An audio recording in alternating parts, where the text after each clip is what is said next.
રૂપિયા લોલુપો રૂપિયા કમાવા કોઈના જીવને જોખમમાં મૂકતા પણ ખચકાતા નથી। ઘટના છે પાટણના ધારપુરની, જ્યાંની સરકારી હોસ્પિટલમાં દર્દીઓને પધરાવી દેવાય એક્સપાયરી ડેટવાળી દૂધની થેલીઓ। આ દૂધ ફાટી ગયું હતું, બગડી ગયું હતું, ખાટું પડી ગયું હતું। ગાયનેક અને ટીબી વિભાગમાં 2 દિવસ જૂની દૂધની થેલીઓ પધરાવી દેવાઈ અને પણ 66 જેટલી દૂધની થેલીઓમાંથી 32 દૂધની થેલીઓનું દૂધ બગડી ગયેલું હતું। આવું કૃત્ય કર્યા બાદ વોટ્સએપ ગ્રુપમાં આ બાબતને લઈને ચર્ચા પણ થઈ। ધારપુર વહીવટી પ્રશાસનને આ બાબતે જાણ થતાં તપાસ શરૂ કરવામાં આવી। એડિશનલ મેડિકલ સુપ્રિન્ટેન્ડન્ટ ચિંતન રાવલના મતે આ ઘટના ખૂબ જ ગંભીર છે। દૂધ વિતરણ કરનાર એજન્સીની સામે તપાસ કરવામાં આવશે, એજન્સી સામે કાર્યવાહી કરવામાં આવશે। આ પ્રકારના દૂધથી દર્દીનો જીવ જોખમમાં મુકાઈ શકે છે, દર્દી વધુ બીમારીઓનો ભોગ બની શકે છે।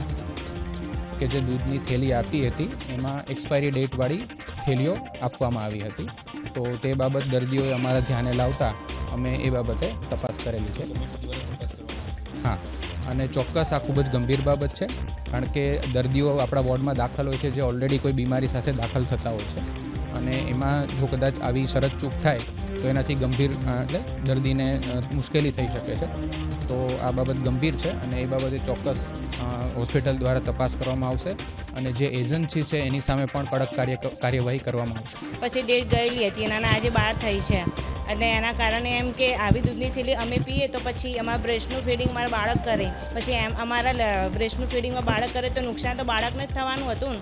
અને નવજાત શિશુ હોય અને કાલે હા કે ના કંઈક થાય તો જવાબદારી કોની?